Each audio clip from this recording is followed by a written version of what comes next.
Welcome to Rosie the Reviewer. We're your hosts. I'm Sam, And I'm Marcia. and we like World War II media, and we want to talk about it. Welcome back to Rosie the Reviewer. This week we're talking about the movie The Devil's Brigade, which came out in 1968. It was directed by Andrew V. McLaughlin and written by William Roberts. It's based on the 1966 nonfiction book of the same name, co-written by American novelist and historian Robert H. Adelman and Colonel George Walton, who was a member of the brigade. And I believe Robert Adelman also served in World War II on combat bombers, if I'm not mistaken. The film depicts the formation and first mission of the 1st Special Service Force, a joint American-Canadian commando unit known as the Devil's Brigade.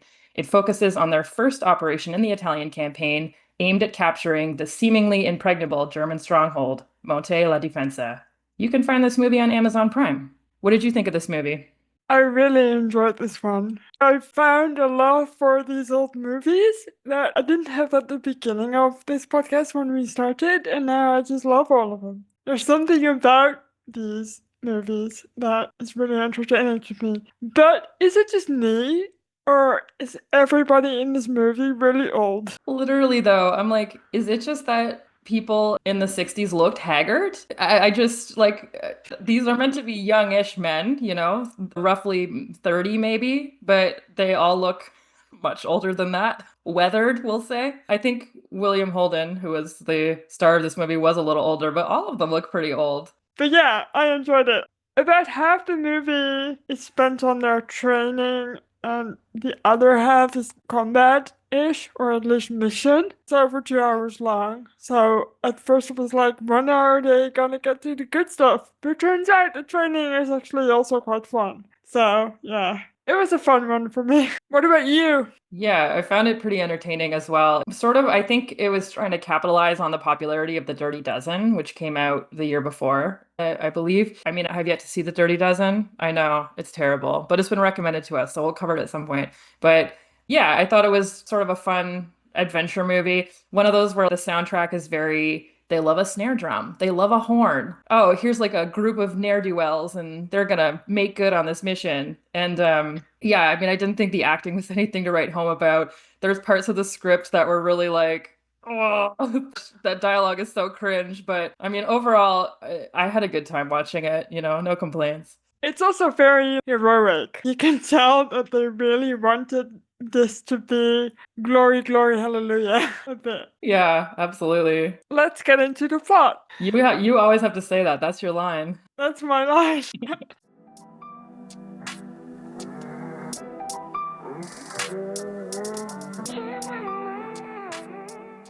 We start with an opening card, to no one's surprise. It says, this film is dedicated to the men, living and dead, of the 1st Special Service Force, better known to their enemies as the Devil's Brigade. So not a very long opening card, but still. Yeah. You know what? I'm happy with it. We've discussed before how sometimes the opening card gives you half the movie and it's completely unnecessary, and this opening card didn't do that. I also think that this movie was made 20 years after the end of World War II, so they probably didn't think they had to spoon feed the Italian campaign to people or anything like that. No, true. I realized that I didn't know a lot about what was going on here. I never even heard of the Devil's Brigade before. But then I also realized later, as I was doing some research, that they were also known as the Black Devils, and I feel like I've heard of the Black Devils before. It's one of those things that you've just heard of. Well, this brigade went on to become the Green Berets. They were sort of the spiritual predecessor to the Green Berets because I believe that the brigade was disbanded. The 1st Special Service Force was disbanded at the end of World War II, but they kind of came back a couple years later and made a new one. So it's sort of considered the spiritual predecessor of the Green Berets. And the Green Berets have become sort of a shorthand in action movies for a guy that's really dangerous and knows what he's doing. So Rambo was a Green Beret, Jason Bourne was a Green Beret. So it's really become a thing in popular culture. I did not know any of this. I like to watch a lot of action movies. I'm a big fan, so I'm like, oh yeah, I'm familiar with the guy who's a Green Beret and just can't be stopped. I mean, I've seen Jason Bourne, I've seen all the Bourne movies, but I've just never, like, made the connection. But I guess I will next time I watch any of those. Yeah. In the summer of 1942, American Lieutenant Colonel Robert T. Frederick, played by William Holden, which, by the way, this is our third William Holden movie, so he's competing with Brad Pitt at this point for becoming our most covered actor. He's a War Department staff officer with no prior combat or command experience, and he's summoned to Britain. And there he meets Admiral Lord Louis Mountbatten, played by Patrick Knowles. And we talked about Mountbatten in our X-Company episodes when we talked about Dieppe. He was the head of combined operations, and he was sort of a protege of Churchill, one might say. Anyway, he selects Robert Frederick to raise a commando force composed of both Americans and Canadians for operations in German occupied Norway. They're going to have this super specialized vehicle. They're going to be able to do these lightning strike attacks where they'll sabotage and then they'll melt away into the night kind of thing. And they'll be on skis, which I thought was really funny. Yeah, yeah, definitely. They're like, yeah, this is going to be a really specialized force that's great at winter warfare. And then they ended up not being that in the end. But yeah, so someone that they don't show in the movie, but who is quite important in the history of the first Special Service Force was Geoffrey Pike. He was a civilian, not a military man, but he was a British scientist and inventor who was on Mountbatten's combined operations team. And he was the spark behind the force. It was his idea. He was this extremely eccentric dude, didn't get along with anybody. He went from workplace to workplace with people being like, fuck this guy, he's so annoying. But he was also very creative. So he developed this idea for what he called Project Plow, which was an elite unit that would use a specialized snow-going vehicle called the Weasel, which, by the way, had not yet been invented. This was also something that he invented to strike and sabotage targets in the heart of occupied Norway. The British ended up handing off the project to the Americans, and some of the Americans were a bit leery about taking the project on, but Eisenhower was a big proponent of it. Frederick himself actually wrote a memo saying that he didn't think that the project was feasible, and then he got picked to lead the project, so he had to quickly put those doubts away and figure out a way to make it work. Ultimately, he shunted Pike out of the project because he was like, listen, no one's getting along with this guy. It's not going to happen if he's around. And they ended up streamlining the project a little bit later to get rid of the Weasel and change the nature of the force a little bit. But we'll talk about that more as the movie goes on. Yeah, it's such a funny story how the one person who didn't believe in the mission was picked to lead it. Yeah, I would say his job before he was picked to lead this force was anytime someone would come out of the woodwork. Because what'll happen sometimes is that a high-ranking so-and-so from somewhere will be like, I have this great idea for this. And then the military has to have someone who comes up with valid reasons why it can't be done without wasting too much men and resources. And so his job really was to take these sort of pie in the sky projects and come up with reasons why the military couldn't do it.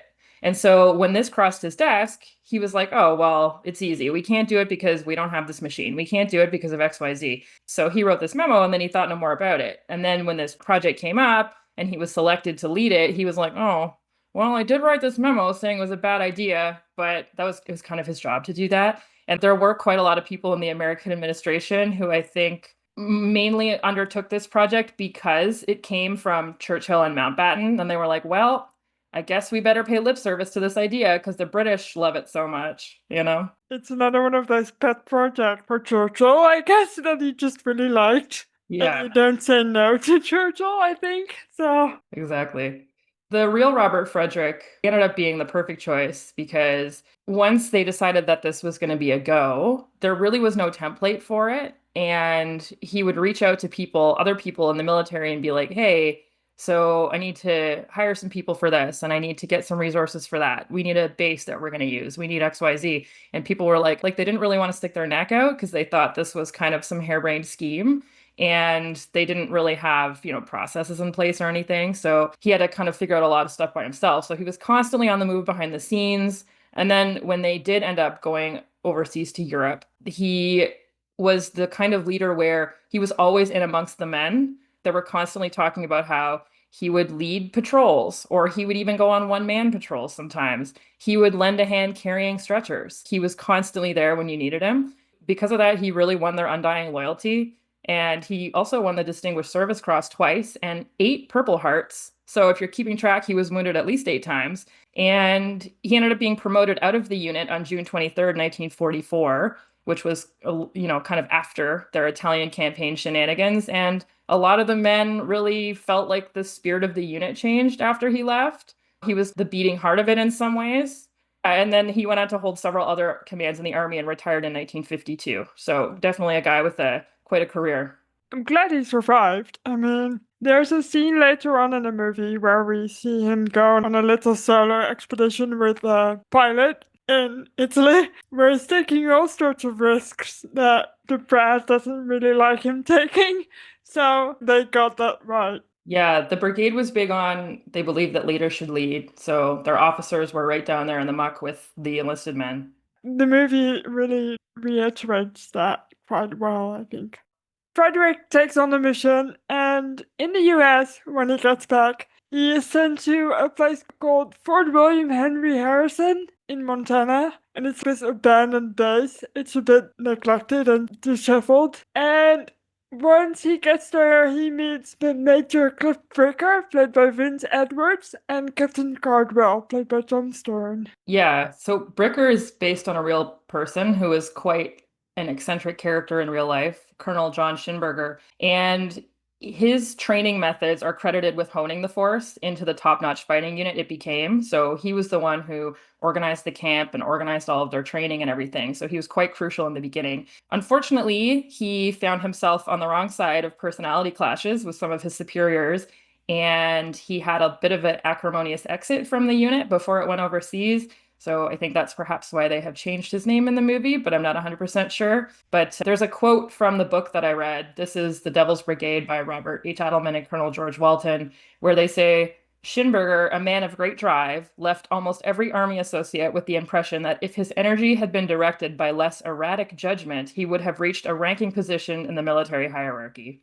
Wild. Yeah. And also, this is a man who collects snakes. Yes, that's true in real life. So I gather he was a bit of a ladies' man, and then he got married, and he decided that he was going to sit in his bunk all day reading the Bible. That became his whole thing. And he had this crate, I guess, full of rattlesnakes. And the men were like, "Oh, you must really like snakes." He's like, "No, I hate snakes, but I think if I'm around them enough, my fear will start to wear down." So yeah, he just had this collection of snakes. And one day, all of the snakes got out, and he went away for a little bit, and then he came back in, and they were like, "What happened with the snakes?" He's like, "Don't worry, I killed them all." So just a strange dude. Wow. I would be slightly afraid of this man, I think. Yeah, I think part of the reason why he didn't end up staying with the unit was because he was kind of a loose cannon in that way. And as they became more formally structured, there were people who were like, "We can't have that kind of character amongst us." If he was gonna be in any brigade, it would be this one. If you're gonna build such a wild yeah, I can't say the word brigade, why? Then he would fit. But at the same time, once things got really serious, you need serious people to lead you, I guess. Actually, the funny thing is that they called themselves a brigade because you can't really be sure how many people are in a brigade. So the Germans would hear that there was a brigade coming and be like, "I have no fucking idea how many dudes that is."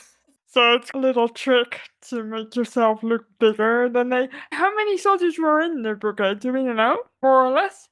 I think at Monte la Difensa there was about 1,800, but I think typically there would be about 2,000. So that's quite a lot. Like in the movie, we get maybe 100. We see about 100 people at a time. There would be a lot. Yeah, for sure. Yeah, they just weren't structured like a traditional military unit. So Frederick receives his American troops, all of whom are jailbirds, ne'er-do-wells, and misfits. They're fighting, they're scrapping, they get off the train, they don't want to be there, they're resentful, they talk back, they're mouthy. Our main ones are Omar Greco, played by Richard Jekyll, Billy Bronk Guthrie, played by Bill Fletcher, Rockwell Rocky Rockman, played by Claude Akins, Al Manella, played by Tom Troop, and Hubert Hickson, played by Luke Askew. So many dudes, but they don't all look the same, so we're lucky. Yeah, we're glad that all these white guys don't look the same for once. Yeah.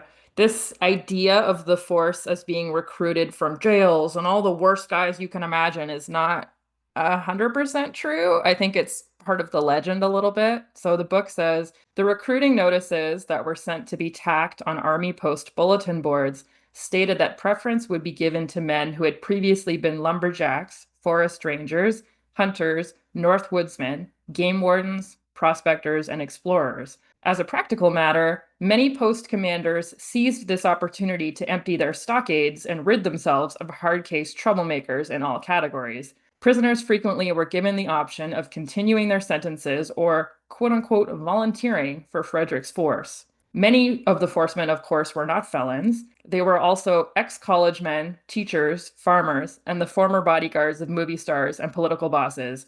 But it would be difficult for an observer to separate the two categories on the basis of their subsequent combat records. I do get the idea that they wanted woodsmen, strong, strapping guys who knew how to be in the woods and in the outdoors and all that. But the movie, of course, just makes them all like bandits, little rascals. Yeah, it's more fun that way if you lean into that, I guess. Yeah.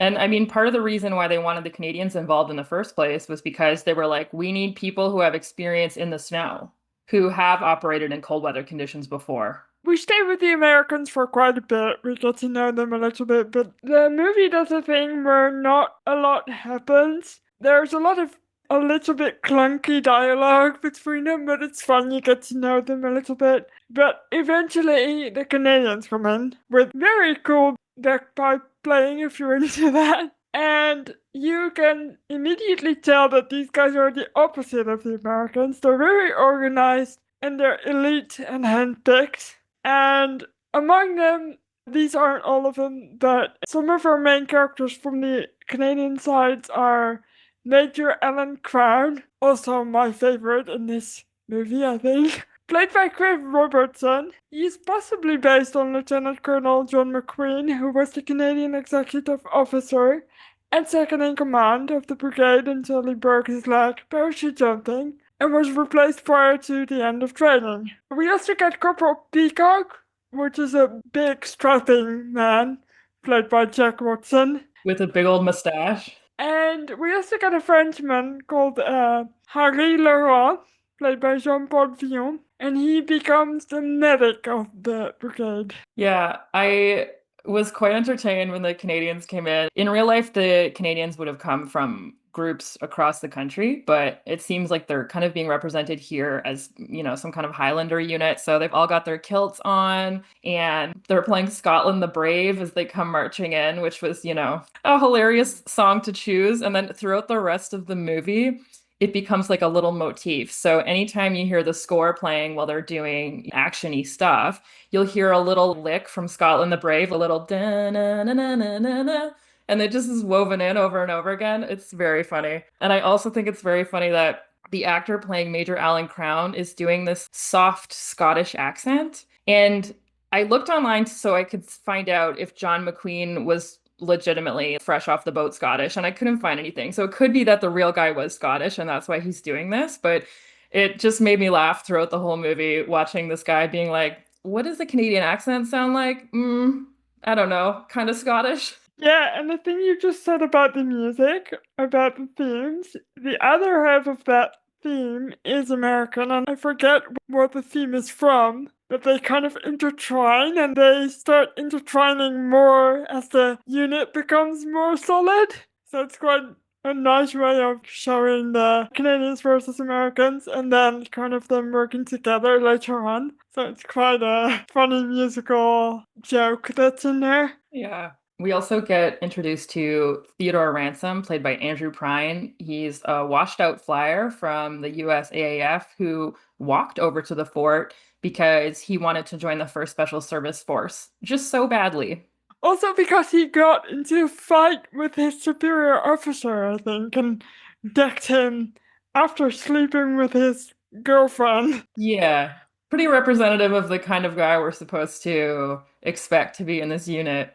I think the movie could have done without this character. I don't think he brings a whole lot to the movie. I agree, and I don't think the actor did the most incredible job that could have been done either. No, I agree. It's a bit on the nose. Yeah. But the next note that I've put down here is a very short note. It says, let's say the Americans and Canadians clash. And this is a short note, but it takes a while in the movie. It's just kind of, especially the Americans picking on the Canadians because the Canadians are very well behaved. And the Americans obviously are not because they're all criminals. It's basically the Americans taunting, mostly Peacock, at the Canadian side. Yeah, they definitely played this up quite a lot for the movie. In real life, it seems when the Canadians and Americans first met each other, there's a little anecdote about how they started swapping uniforms because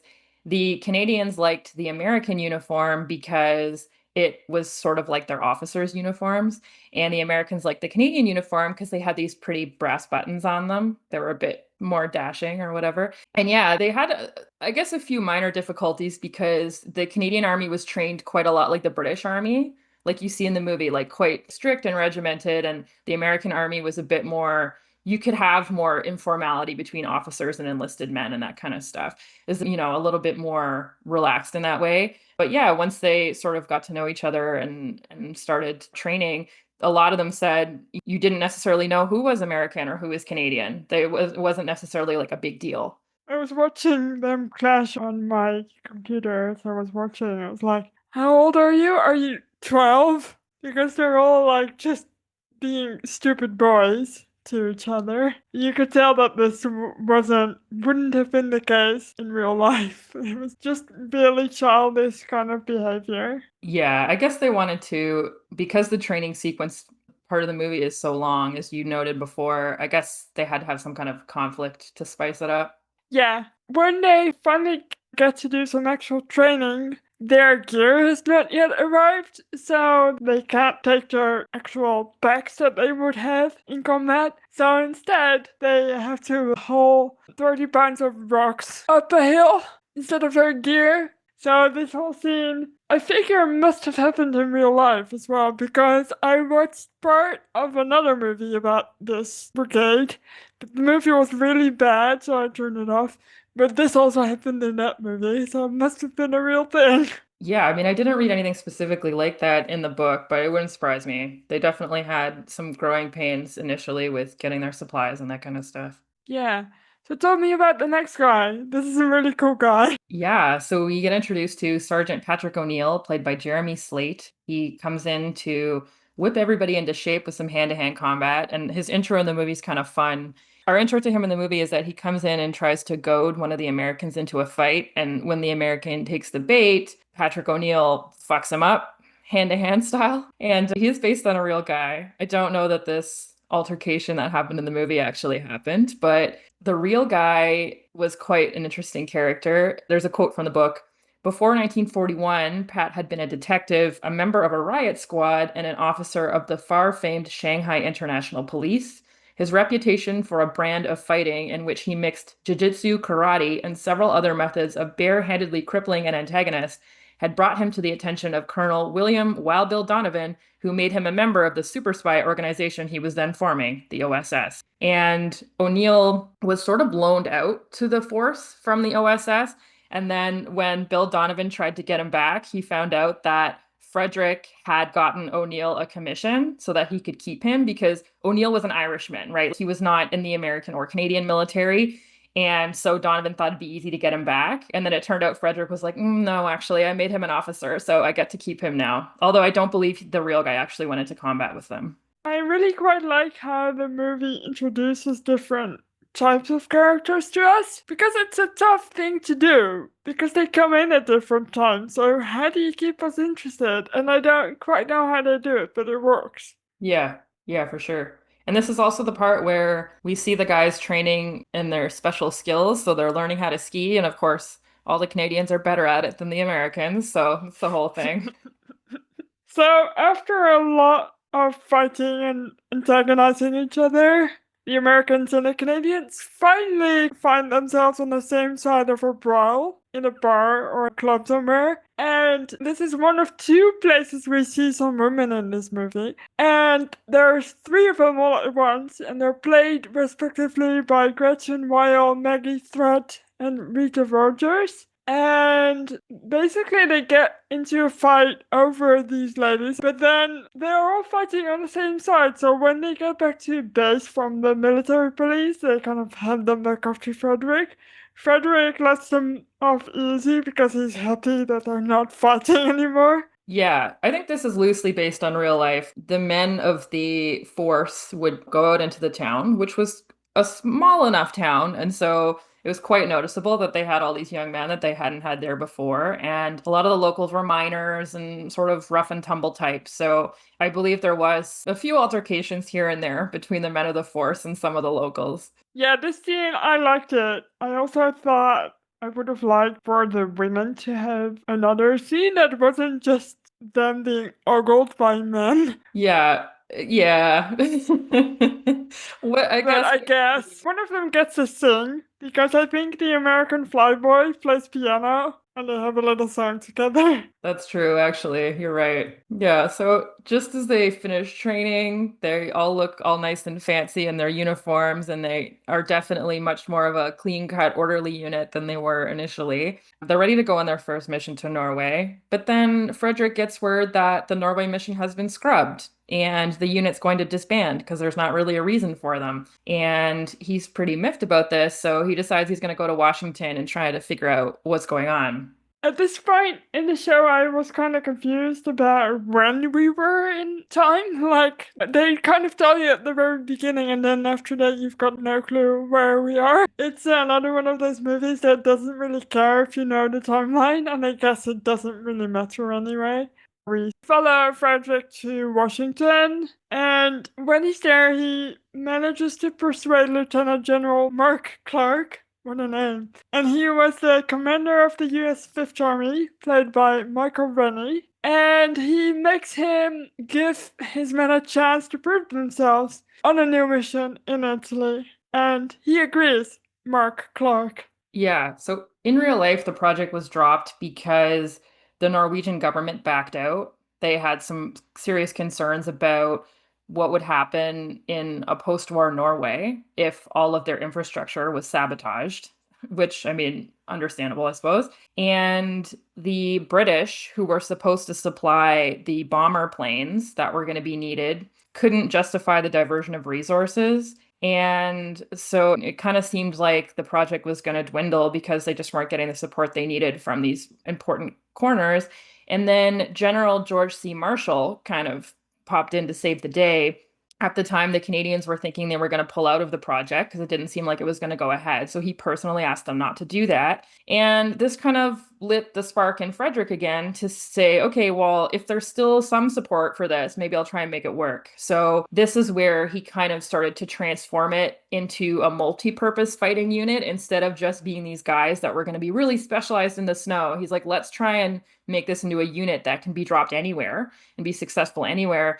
And so this meant they got rid of the Weasel, this super specialized snow going vehicle, and they sort of tried to expand what they would be capable of doing. And their first mission was actually to Kiska, which is in the Aleutian Islands up by Alaska. And they were going to fight the Japanese, but they made their beautiful amphibious landing. It was textbook. They did a great job. And then they discovered that the Japanese had already gone. So they didn't actually do any combat there.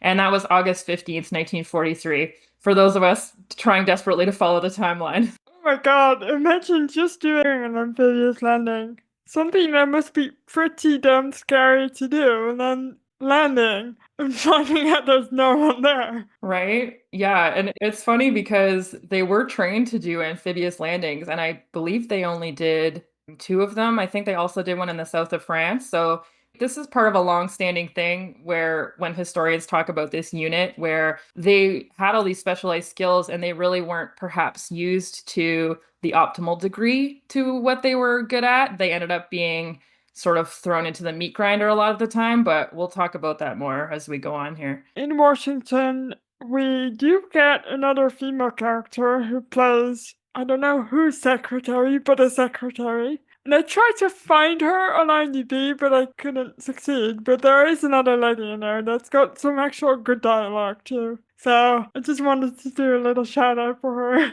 Yeah, she was there. She had lines. We saw her. We skip ahead. We're on the Italian front now. Frederick takes a risky recon flight that gets him into some hot water with Major General Maxwell Hunter, played by Carroll O'Connor, his superior officer. And he ends up sending Frederick and the men on a patrol mission to get prisoners in a town called Santa Elia. Yeah, this mission, man. I was happy that something was gonna happen. I was happy to get a mission at this point. But also, the recon flight Frederick takes is pretty damn risky because they're being shot at by Germans, I think. I do understand his superior officer for not being too pleased. But then again, nothing happened, and he got valuable information about the town that they're meant to be doing stuff in. I think something similar to this did happen in real life, but it was when they were still in Alaska. If I'm not mistaken, he rode along on a bombing mission, but they were bombing the Japanese. All right, so they kind of took some liberties and went to show that, I guess. But Yeah. it's fun. The scene that covers the patrol is pretty long because we see them going through the country and through rivers and all that sort of stuff. Also, this mission, I think, was meant for them to fail. You get a feeling that Maxwell or Mr. Hunter, whatever his name is, General Hunter, doesn't want them to succeed. But they do. They go on this patrol, they sneak through rivers. Obviously, they're used to rough country, so they're pretty good at this, and they're pretty quiet, so the Germans don't really see them coming. But on this patrol, a Ransom, the American flyboy, he hesitates to kill a German who is sitting in a tank, but Bronk has got his back. And this is where we start seeing some blood that looks like red paint. And it just made me laugh. What made me laugh is I'm pretty sure he gets cut in the arm or something. I don't remember what it is. And just like immediately there's so much blood on his sleeve. And I'm like, I don't think that's how it works. And Ransom, because he failed to kill the German because he hesitated, he has to stay behind and watch the tanks and kind of keep the perimeter there. They're picking off men from a German patrol by being very sneaky, and they're grabbing them one by one. And they end up taking the entire town. They'll grab one or two Germans at a time and be like, silence or you're dead. And then they'll grab the next two, et cetera, et cetera. And then Ransom gets the chance to kill a man, and he does it, instantly redeeming himself. Yes. This line too, they say it in German, so it's like the one German line that they know. And I thought it's funny how these people just comply. And they're just like, okay, I guess I'll shut up and not make a sound. Yo, what really made me laugh was this German patrol, I guess, coming up a street, and they keep grabbing the back two guys from the patrol. And it just reaches a point where the only one left is the officer. And the officer turns around, and when none of his guys are there, he does a little, oh, like he sort of jumps. Like he's like, oh, where are my guys? You can tell it's not meant to be a serious scene. It's meant to be a little skit almost. But I guess maybe they did some of this in real life, who knows? They were commandos. They were probably capable of being really quiet. Yeah. No, it could happen. We can't rule it out. No. So this mission, as we see the mission end, is basically with them just holding the entire town of Germans hostage. But this is the mission that earns them the nickname Die Teufel Brigade, which is German for the Devil's Brigade. And it also earns them some time in prison for defying orders because they were not meant to take the entire time. They were just meant to get some prisoners and then go back home. But meanwhile, they also get a second mission. But it's again a mission that's not really aiming to be one that they succeed at because it's to take La Monte La Difensa, or as they say in the movie, Mount La Difensa in a very American accent. But no one else has managed to do this because the Germans are pretty well fortified up there. So it's this really impenetrable situation up on a mountain, and you look at it and you're like, no one's gonna make it out alive. Yeah. So in real life, none of that first mission stuff happened. The force never had to prove itself. I believe General Marshall was looking for somewhere that he could use them in the European campaign or, maybe in the Pacific or wherever. And then Mark Clark's Fifth Army was basically scrambling because they had a desperate shortage of men. So they ended up being assigned to the Fifth Army, and they subsequently were assigned to take La Difensa as part of this broader plan to breach the mountainous German winter line in Italy. And so while they were taking Monte la Difensa, there was also a British force that was trying to capture a couple of peaks that were sort of a little further away. So they were part of this coordinated effort. And there's a Yeah. quote from the book. A chain of heavily fortified hills, linked together by some of the toughest German army units in the European theater,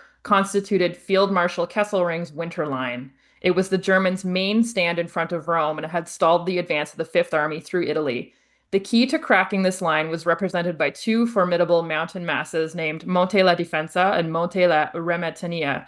No matter how ferocious a fighting force General Mark Clark hurled against these twin peaks, the attack had not only been repulsed, it had also resulted in heavy Allied casualties. So if you're picturing the area in your mind, it's kind of in the Apennine Mountains, which fall between Naples and Rome. So in order to get to Rome from Naples, they're going to have to pass through this heavily fortified mountain area. Yeah, if you say no matter how ferocious the fighting force, Mark like hurled against his twin peaks, it's just me like imagining just people flying up the mountain, just going splat, splat, splat. Just catapulting them. Yeah, but yeah, I feel like the movie is trying to make the Devil's Brigade look like this really unpopular brigade. Like no one likes them, and they're just giving them all the chores they don't want to do, but that really wasn't the case in real life. Yeah, they're kind of making them into an underdog story. Yes. So, hooray, we get another mention of time. We're in December 1943. Oh, crucially, I put that in. The movie did Oh, not put that in. thank you. That's helpful. Thanks, Sam. So, it's winter time, so it's freaking cold. You get no sense of this in the movie, but it's good to know. Frederick makes a plan to have Allied artillery on one side of the mountain to distract the Germans on the mountain, when in actuality they'll be coming up on the other side, and they'll have to climb to the top of the mountain in 3 hours. And they're hoping to gain the high ground and in that way to surprise the Germans because they'll be focused on the artillery, is the idea. And this climb was pretty wild. There's a reason why the Germans were not expecting to be attacked on that side, and it's because they didn't think that any substantial force would be able to scale that mountain. Apparently, once the combat started and they had to get wounded men down the hill, it would take 8 men 10 hours to get a wounded guy down if they had to use, cables and stuff like that. And a good chunk of the brigade ended up being sort of relegated to supply duty, which was no mean feat because they had to get all these supplies up the hill. The only way was to get men to carry them on their backs. So these big 5 gallon water jugs and medical supplies and food and all this stuff. And the strongest dudes they had could only go up the mountain 3 times a day. Most guys were only making 2 trips a day because it was so strenuous. Where is Desmond Doss and his ropes when you need him? Yeah, where is Desmond Doss when you need him? Exactly. As the Germans fire in the direction of the artillery fire, so their distraction works, the Devils get closer and they attack. And there's this combat scene that's very loud. Had to turn the volume down on my TV because it's very like if you can picture just 1960s explosions, it's constant monotonous noise. It's hard to pull out distinct sounds. It's just an overall barrage of sound. But yeah, so we get a whole bunch of little moments. Greco doesn't make it, RIP. Hickson dies as well after telling the medic to give his love to the medic's wife, being a shit till the end. The way this happens in the movie, a lot of people die pretty quickly in succession, and you're like, wait a second, let me pause and mourn for this person, but you don't really get any time to mourn anybody because it happens so fast. So, Peacock, which is our Canadian redhead with the mustache, gets shot, and Rocky, who's kind of his adversary on the American side, tries to save his life because they're buddies now. And he gets a German prisoner to carry him down the mountain. But then the German tries to escape and tries to kill Rocky, who just about manages to get away and kill him instead. But Peacock unfortunately dies. So it's over or not. That was the only part that I found actually a bit sad, where Rocky was just so upset. This rough and tumble American who was kind of an asshole for so long is like finally, oh, he does have a heart after all. And he's quite sad when his Canadian buddy dies. He's a really big, tough guy, so when he starts crying, you definitely feel it a little bit. I think most of the characters, we probably didn't get to know them well enough to be that impacted by their deaths, but I always find in movies deaths are more impactful when I get to see the reaction of the character left behind and like I kind of empathize with those feelings. And then the Germans wave the white flag to surrender. But as Major Crown and his guys come in to take the Germans captive, the cowardly German commander shoots Major Crown. And No! that's the end of our brave Canadian commander, RIP. This made me so sad. This was my favorite character. I really like the Canadian commander. There's an anecdote in the book about something similar happening to Captain Rothlin. And when the men saw it, it essentially prompted them to not take any more prisoners unless they were specifically told to because they needed them for interrogation or something like that.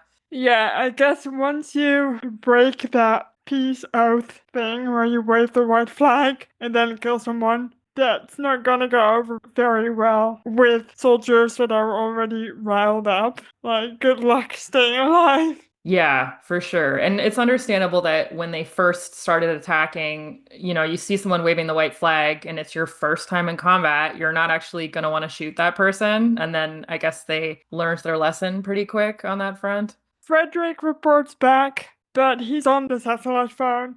But he can't stand to listen to the congratulations and praise that he's getting, as all he can think about is the man he lost, and that's the end of the movie. It ends kind of straight after the action. Yeah, it ends a bit suddenly.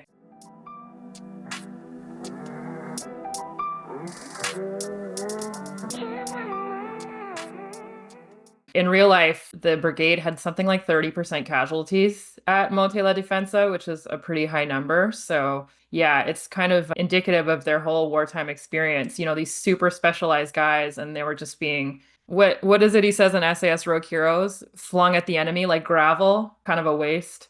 When you were reading the book and talking to me offline about this, it's like they were such good fighters, but the missions they were being sent on weren't necessarily the ones that could use their skills the most. Yeah. Yeah, it's a sad reality in that war. One of the things that the authors of the book that I read felt quite strongly about was that they were like, well, yes, you had to take these mountains in order to get to Rome, but why did the Allies need to get to Rome other than as a symbolic victory?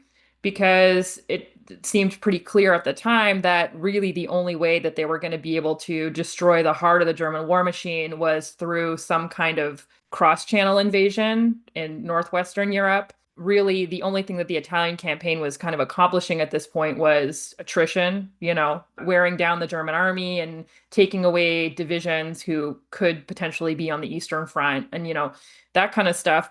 So the author kind of felt maybe these missions were not even strictly necessary to be carried out. Again, I suppose part of that is hindsight, too.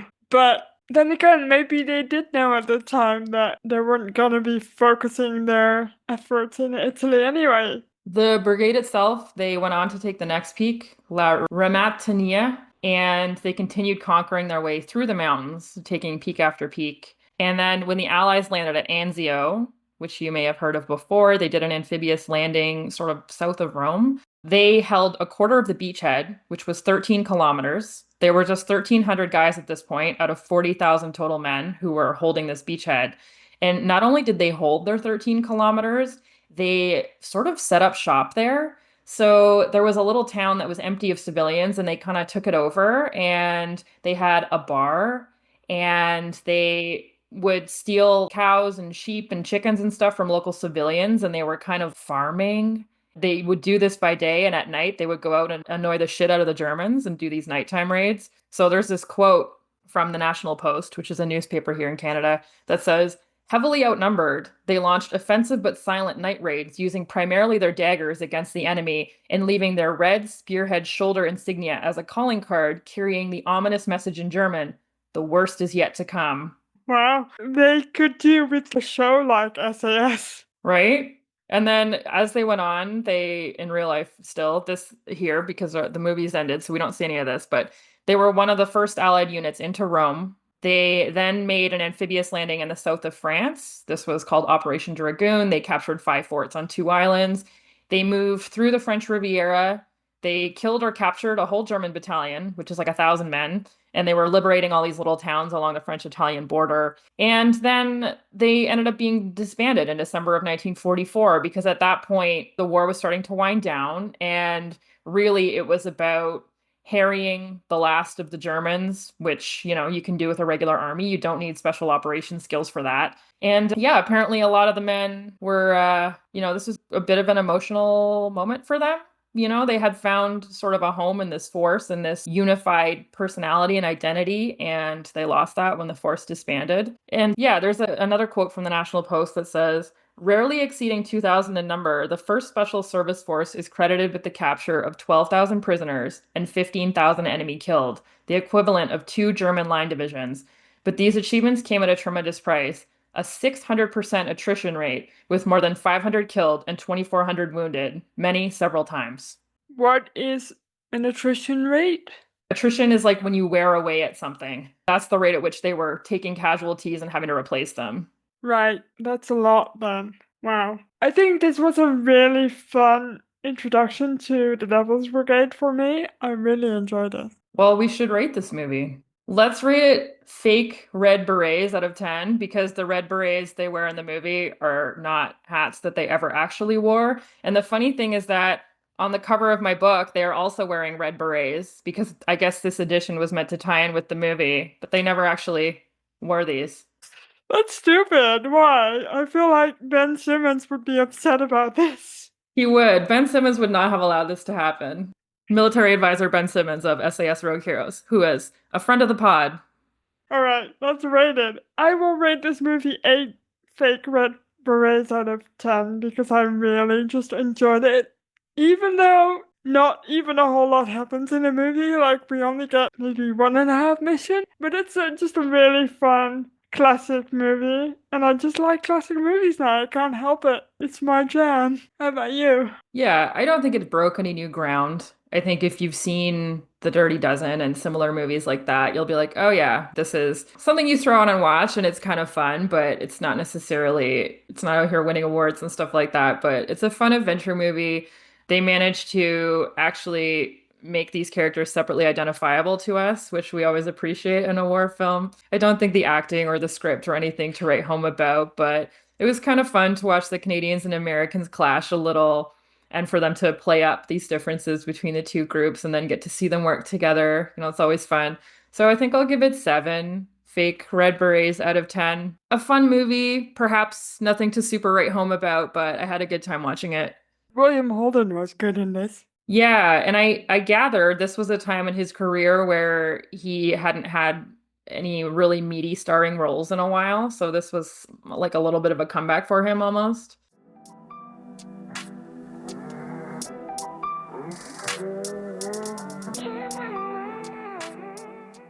Well, are you reading anything? Good question. No, I'm not. But I say that, but I have 8 books on the docket right now that I can start reading. How about you? That's okay. Sometimes a stack of books is just fun to look at. Yeah, I'm reading Treasure Island by Robert Louis Stevenson. Nice. Yeah, I am actually really enjoying it. I mean, it's almost kind of the template for a lot of that style of adventure novels. So I'm having a good time. Pirates and Long John Silver and all that stuff. Something not World War II for once. Yes. Nice. Well, you can follow us wherever you get your podcasts. You can rate us 5 stars. You can send this episode to a friend. You can go to our website, rosietheReviewer.com, or you can follow us on Instagram at Rosie the Reviewer Podcast. Thank you for listening. See you next week. Bye.